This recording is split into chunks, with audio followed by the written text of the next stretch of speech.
Bonjour à tous, ici Chaos. Aujourd'hui, vidéo des 5000 abonnés, parce que ça y est, la chaîne a atteint, a même dépassé les 5000 abonnés, grâce à vous, merci beaucoup. Et donc je vous avais dit que je ferais une petite vidéo FAQ, je vous avais demandé de poser vos questions sur le hashtag FAQ Chaos, et bien nous allons y répondre maintenant.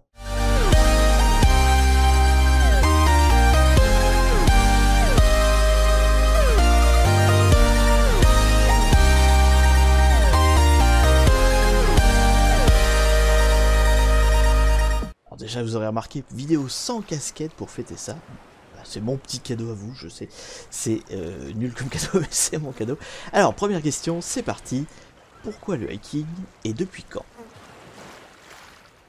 Alors le hacking, ça dépend un petit peu de la définition de ce qu'on met derrière, mais si on entend ça par bidouilleur informatique, j'ai commencé extrêmement jeune, puisque en fait, moi de mon temps, à mon époque, quand on avait un ordinateur, eh bien on avait à côté des journaux papier, hein, des magazines, des journaux, qui vous donnaient des listings. Donc en fait pour avoir le moindre jeu, le moindre logiciel sur votre ordinateur, il fallait recopier les listings du code source, en fait finalement c'était l'open source avant l'heure, qui était distribué dans le magazine pour pouvoir avoir quelque chose sur votre ordi, parce qu'en fait il n'y avait pas d'OS, c'était directement du basique en fait, hein, globalement, et donc pour avoir quelque chose qui fonctionnait, il fallait recopier le programme. Et forcément, recopier le programme, ça nécessitait de comprendre un petit peu ce qu'on fait, d'éventuellement bidouiller, quand on voulait bidouiller des trucs. Donc le côté bidouille, développeur, modification de code, en fait, voilà, je l'ai eu extrêmement tôt, je l'ai eu avec mon premier ordi, donc c'est... je l'ai eu vers 5 ans. Mon premier ordinateur, c'était un Atari 600 XL. On va pas dire que j'ai codé tout de suite, mais on va dire vers les 7-8 ans, je faisais du bidouillage informatique. Donc si on s'en tient à cette définition-là, j'ai commencé voilà, vers les 7-8 ans, où je développais bidouiller. Voilà, on va dire ça comme ça. Ensuite, si on veut vraiment attaquer une définition plus rentre dedans, quand j'étais ado, vers 15-18 ans, je faisais du désassembleur. Je bricolais les jeux en fait, je désassemblais des jeux pour voilà, me donner des vies infinies, augmenter les scores, enfin vous voyez ce genre de choses. Donc pour ça fallait désassembler le code, le lire en mémoire vive, avec un désassembleur, et après éditer le code source, l'exécutable en fait, éditer l'hexadécimal de l'exécutable pour que en fait j'avais une copie finalement, je me crée une copie du jeu qui était patché avec, je sais pas, vie infinie, score infini, munitions infinies, voilà ce genre de choses. Donc ça je pense qu'on peut considérer que c'est aussi du hack, donc c'était plus cette fois vers 15-18 ans. Et enfin pour parler vraiment de hacking au sens sécurité informatique, donc vraiment tel qu'on l'entend maintenant, quoi, de sécurité, ça c'est plus tard, c'est vers on va dire 20-25 ans dans mon hobby étudiant. Alors j'ai pas fait de formation là-dedans parce que ça n'existait pas à l'époque tout simplement, mais c'est à peu près à cette période-là où j'ai fait de l'autodidacte, je me suis renseigné sur les sites web pour apprendre hein, ce genre de choses, où j'ai commencé à autodidacte, auto-m'enseigner, et à vraiment avancer, à faire mes premiers hacks, mes premiers faits d'armes, etc. Donc voilà, on va dire la partie vraiment hacking au sens tel que vous l'entendez maintenant, cybersécu, etc. C'est plus vers les 20-25 ans. Et puis après au niveau professionnel, c'est beaucoup plus tard, parce qu'en fait j'ai eu, dans toute ma carrière, j'ai eu cette patte de sécurité informatique donc, qui était inclus dans mon boulot, hein, j'étais chef de projet dans plein de structures différentes, et donc globalement, voilà, j'avais une capacité de sécurité informatique, mais j'avais pas la casquette principale sécurité informatique. Donc ça, je l'ai eu finalement que quand je suis devenu indépendant. Donc tout le monde, hein, je suis consultant en cybersécurité. Donc voilà, cette casquette-là de cybersécurité pro et principale, quoi, hein, sans rien autour, et ça fait 3 ans, un petit peu. Donc voilà, le hacking c'est vieux et pas vieux en même temps, ça dépend quelle définition vous mettez derrière, mais pourquoi, en tout cas ça a toujours été ma passion, et voilà, même à l'époque, moi, bidouiller, c'est plus dans le sens bidouille. La bidouille, ça a toujours été mon truc. Moi, informatique et bidouille, je suis content. Donc le hacking, c'était quelque part la voie prédestinée. Forcément, ça allait dessus. Quelle est l'origine de ton pseudo complet? Alors, pour ceux qui ne le savent pas, mon pseudo complet, c'est Chaos Farboti Ibn Oblivion. C'est un nom très long, et c'est fait exprès aussi. À l'époque, c'était un petit peu un troll aussi de mettre un pseudo extrêmement long pour voir qui se donnait la peine de le dire en entier. C'était un peu une blague sur mon blog à l'époque. Et donc, qu'est-ce que ça veut dire? Alors, chaos, au départ, donc ça c'est un mot, c'est au sens grec. Donc, chaos au sens grec, c'est le tout originel, cette espèce de soupe primordiale dont est né l'univers. Donc, c'est le tout originel, si vous voulez, la soupe primordiale qui a donné naissance ensuite à l'univers. Donc, ça c'est le chaos. Donc, c'est pas exactement la notion de bordel, c'est la notion de l'ensemble des choses du monde contenues dans cette soupe, quoi. Ensuite, Farboti. Alors Farboti, là, c'est une autre région, c'est plus de la mythologie nordique, scandinave, alors je sais pas exactement. C'est le nom du géant qui est le père de Loki. C'est le géant Farboti. Alors je sais pas exactement si ça se prononce comme ça, moi j'ai pris l'habitude de le prononcer comme ça à la chaos, quoi, à ma manière à moi, mais je sais pas si c'est comme ça que ça se prononce, mais en tout cas c'est le nom du géant qui ouais, voilà, a donné naissance à Loki. Donc, Chaos Farboti. Ensuite, Iben. Alors, Iben, c'est de l'arabe, et ça veut dire enfant d'eux. Alors, plus exactement, il me semble, hein, si je... Arrêtez-moi si je dis des conneries, bien sûr. Iben, IBEN, c'est le fils d'eux. Il va y avoir un autre mot pour fille d'eux, et enfant d'eux, c'est encore un autre mot. Donc, Iben, spécifiquement, il me semble que c'est fils d'eux. Donc, fils d'eux, et Oblivion. On redescend, on fait un petit peu les quatre coins du globe, hein. C'était l'idée derrière ce pseudo, de toute façon, d'avoir des trucs d'origine très différentes, et il manque l'asiatique, mais ça aurait fait un truc encore plus long. Ah, et puis indien aussi, enfin voilà, j'ai pas tout non plus, mais bon, donc Oblivion, ça c'est du latin. Donc latin, et c'est le néant. Le néant. Donc ce qui nous donne, si tu résumes tout bout à bout, le tout originel, père du dieu du mensonge, et fils du néant, donc en français non littéral, ça se traduirait par tout ce qui existe, engendre le mensonge, et provient du néant. Voilà, c'est ma définition à moi de ce pseudo que j'ai choisi moi, donc a priori c'est la meilleure définition puisque c'est la mienne, c'est moi qui l'ai inventé, donc normalement c'est bon.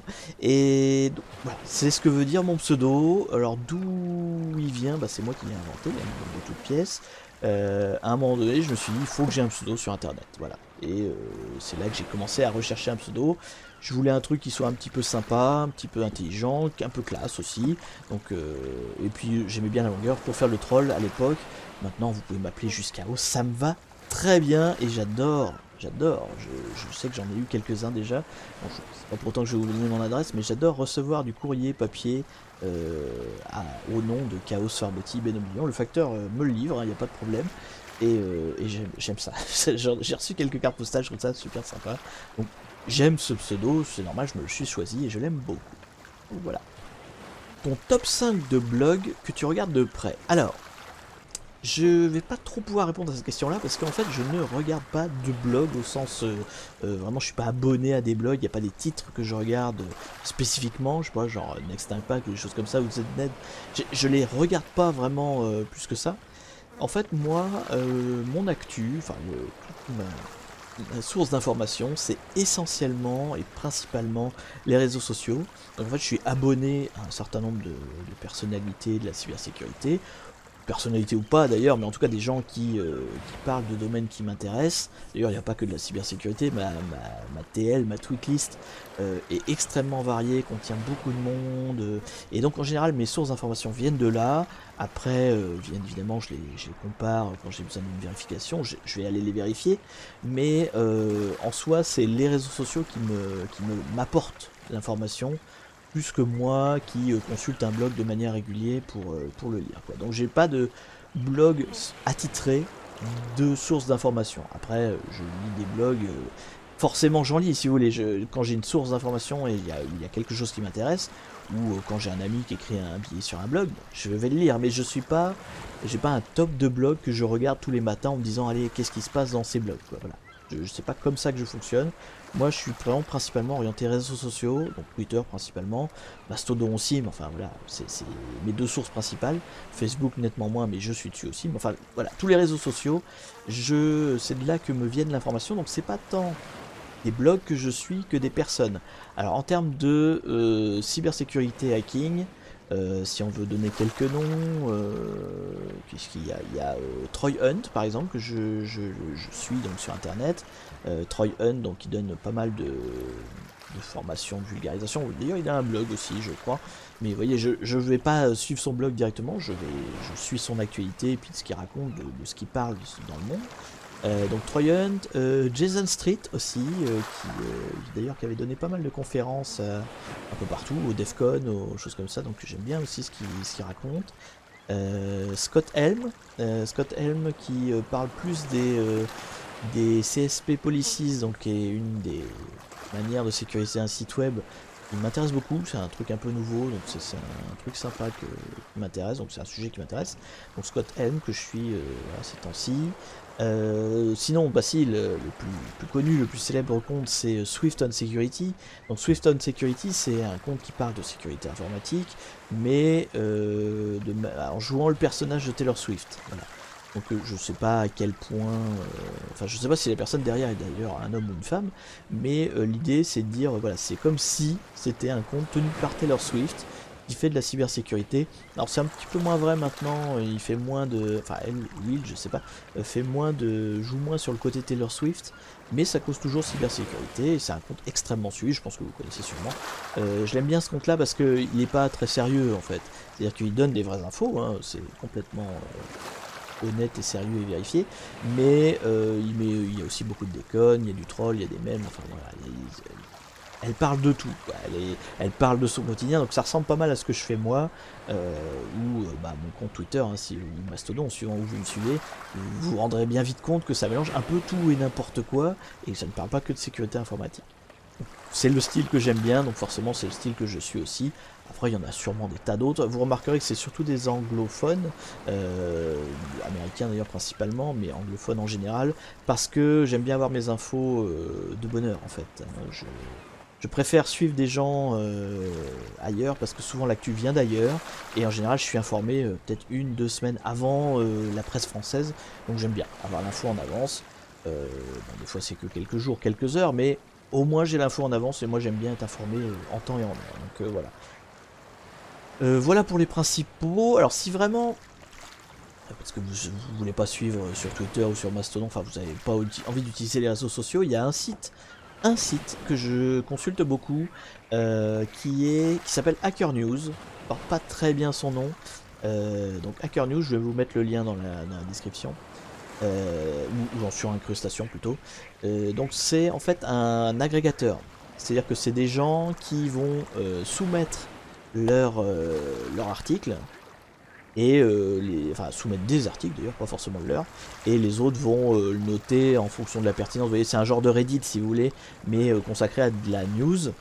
Donc c'est un agrégateur de news, et donc on y trouve là-dedans beaucoup d'informations liées au dev, à la cybersécurité, à tout ce qui est geek, aux technologies, voilà, tout ce qui est un peu moderne, tech, geek.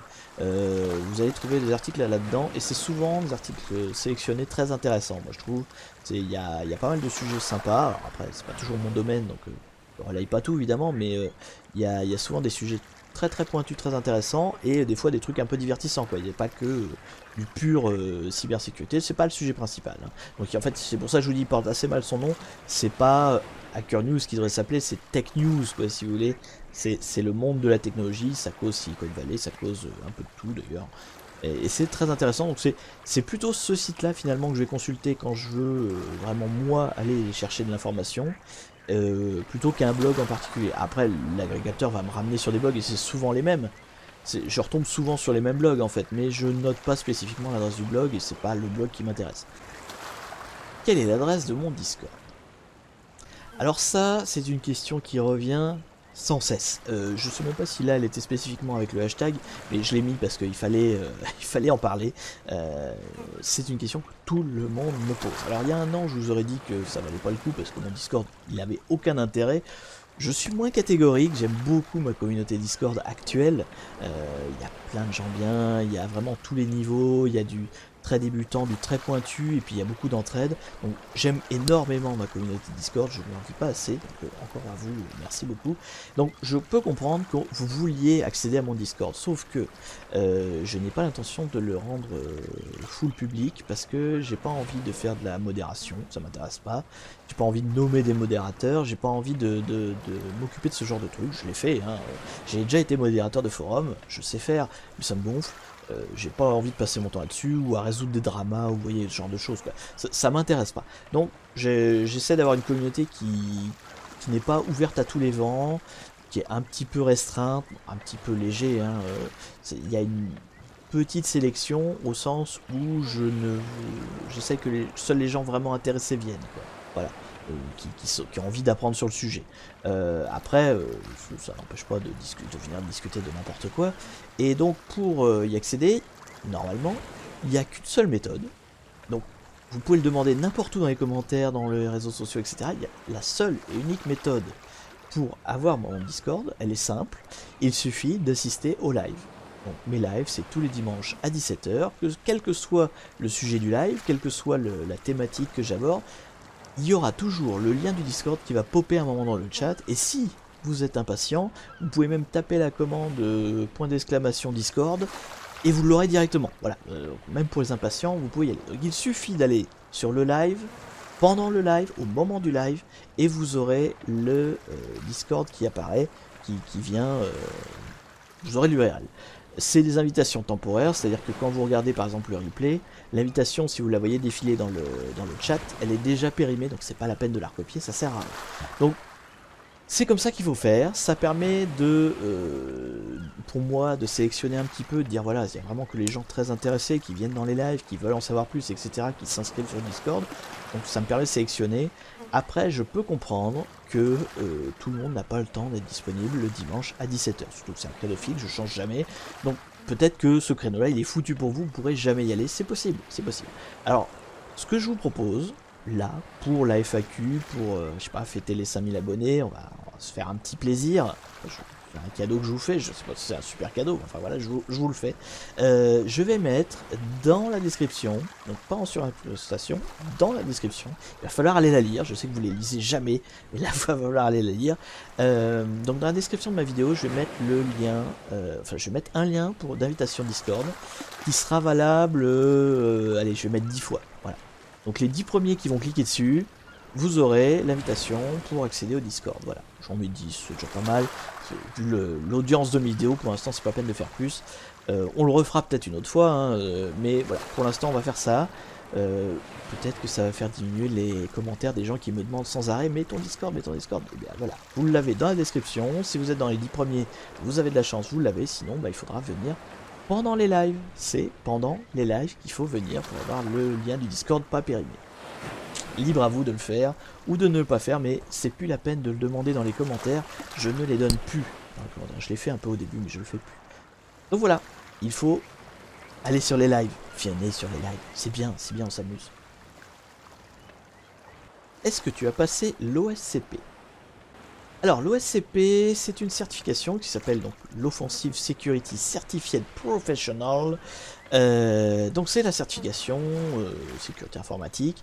Il y en a une autre d'ailleurs qui est assez connue, qui est le CISSP. Ah, si j'oublie pas de S, ça doit être ça. Donc c'est des certifications et moi personnellement je n'ai aucune certification. Plusieurs raisons à ça. Les premières, c'est que d'abord ça n'existait pas du temps où j'étais en formation moi, donc j'ai pas vraiment eu l'occasion du temps de mes études de les passer. Donc ça c'est une chose.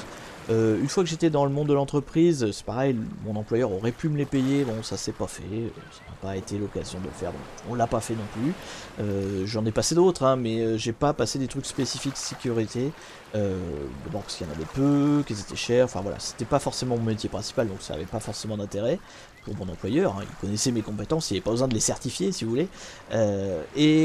Après, donc depuis que je suis indépendant, j'envisage de les passer, mais j'ai pas encore eu l'occasion de le faire. Alors d'envisager lesquels. Alors le CISSP, j'ai déjà regardé un petit peu parce que c'est la certification la plus cotée, si vous voulez, la plus importante pour moi, en tout cas de mes recherches, de ce que j'ai vu. Le problème de celle-là, c'est qu'elle est très chère, enfin très chère, par rapport à mon niveau de revenu, hein, c'est toujours pareil, c'est une question d'investissement. et surtout elle est renouvelable, c'est-à-dire qu'au bout de 3 ans vous la perdez, il faut la renouveler sans arrêt. En fait tous les 3 ans il faut renouveler, il faut se recertifier et donc il faut repayer forcément avec. Donc moi repasser un examen ça me dérange pas, mais c'est repayer qui pose problème. Donc du coup c'est un sacré investissement de départ et de renouvellement que actuellement je peux pas me permettre, donc je le fais pas. Donc voilà, celle-là me plairait bien. Après, je la ferai sûrement jamais parce que je peux pas, en l'état en tout cas. L'OSCP, je sais pas trop, je la connais moins. Je sais qu'elle est pas renouvelable, donc ça peut être déjà plus intéressant. Je sais pas combien elle coûte. Mais éventuellement, ça pourrait être un truc à faire. Pour l'instant, je ne l'ai pas encore passé. Peut-être un jour, si j'ai le temps, les moyens, et que voilà, enfin ça peut se faire. J'ai pas plus d'infos que ça, donc c'est vrai que je me suis pas beaucoup renseigné dessus. Les certifications en l'état, hein, dans ce que je fais actuellement, me servent pas beaucoup, c'est pas ça qui m'apporte du marché ou des choses comme ça. Donc là pour l'instant j'en ai pas besoin. Après c'est à envisager. Voilà. Mais pour l'instant j'en ai pas. Donc je ne peux pas vous renseigner dessus. Après je sais que sur mon Discord il y a des gens qui l'ont passé ou le passent. Donc si vous voulez des informations et discuter de ça, il y a des emplacements dans mon Discord. Encore de la pub pour mon Discord. Venez au live pour avoir le lien de Discord. Voilà, pour discuter de ça, il n'y a pas de problème. Et d'une manière générale, je suis pas bon en tout, mais mon Discord lui il est toujours bon partout, donc n'hésitez pas, il y aura toujours quelqu'un pour vous aider sur mon Discord, normalement, s'ils sont là, s'ils sont pas en vacances.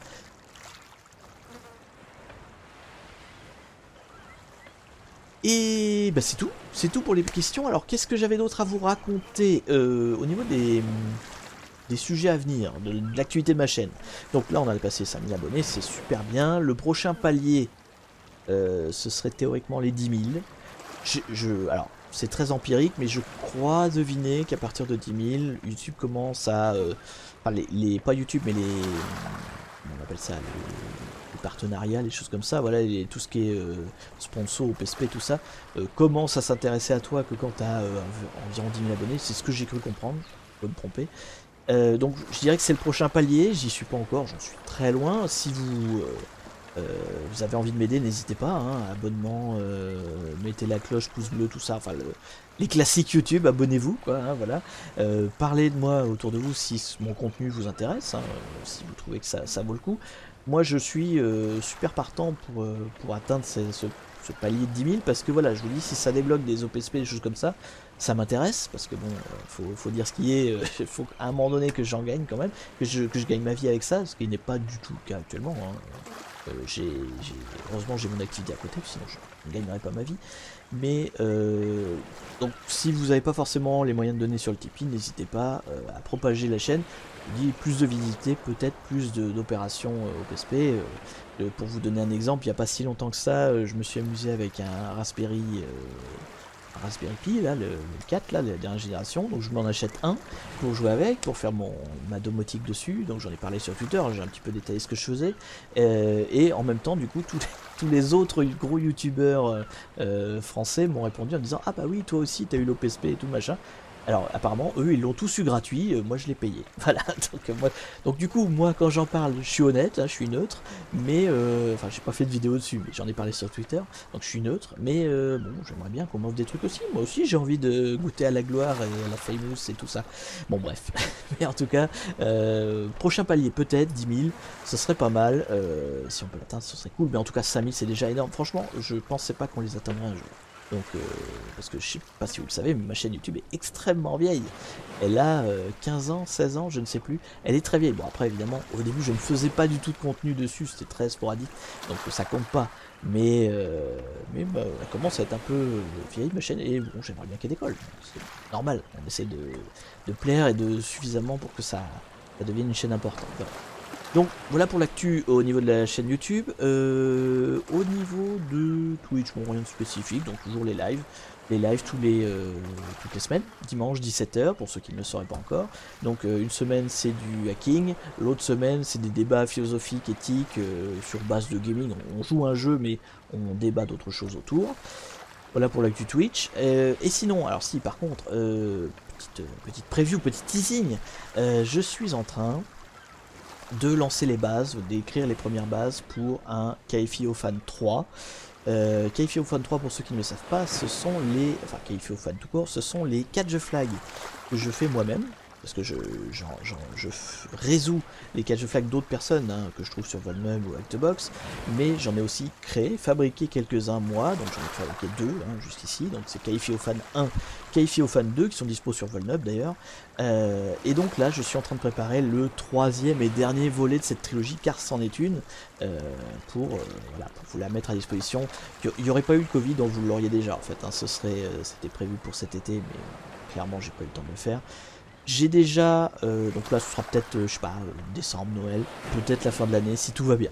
Franchement, si tout va bien, je vous promets rien pour l'instant, parce que je sais pas du tout comment ça va tourner. Donc, en tout cas, j'ai commencé à poser les bases sur ce que je veux dans ce Kaifiophane 3. J'ai déjà une idée des points techniques, si vous voulez, que je veux aborder dedans. Aussi des gimmicks. Alors, je sais pas si vous savez, mais moi, quand je fais des catch the flag, j'essaie toujours d'inclure ce que j'appelle un gimmick, c'est-à-dire un truc qui n'est pas habituel. C'est une espèce d'originalité que vous trouvez pas dans les autres catch the flag. Donc, dans le 1, il y avait une petite originalité, dans le 2 aussi. Dans le 3, j'ai déjà trouvé celle que je mettrais. Quelle est l'originalité qui fera que c'est un catch the flag différent. C'est pas forcément très dur mes catch the flag, mais ils sont différents. C'est ça que c'est l'objectif que je cherche, quoi. Donc voilà, je suis en train de le travailler, j'ai déjà écrit quelques petites choses, voilà, écrit papier, hein, j'entends, j'ai pas encore programmé quoi que ce soit, j'y travaille, donc le Kaifiophane 3 est en préparation long terme, hein, bien sûr, donc peut-être avant la fin de l'année, si tout va bien, voilà, et après, comme d'habitude, il sera disponible un mois avant au tipeur, en exclu, pour qu'il puisse déjà essayer de le résoudre, essayer de faire des write-up, voilà, tout ce genre de choses. Voilà pour l'actu, et puis sur ce, eh bien, c'est la fin de la vidéo, donc je vous remercie encore une fois pour ces 5000 abonnés, j'espère qu'on ira très très loin ensemble, on est pas au million, hein, mais on vise le million, toujours viser le million, on en est très loin, mais en tout cas merci beaucoup pour déjà ce palier là, qui montre que quand même ce que je fais vous intéresse, et moi ça me fait plaisir, c'est l'essentiel, si tout le monde est content, c'est cool. J'espère pouvoir continuer longtemps, j'espère que vous me suivrez longtemps, et je vous dis bonne continuation, n'hésitez pas à pas me harceler, mais à venir vers moi si vous me croisez sur les réseaux sociaux, ou dans la vraie vie, hein, partout.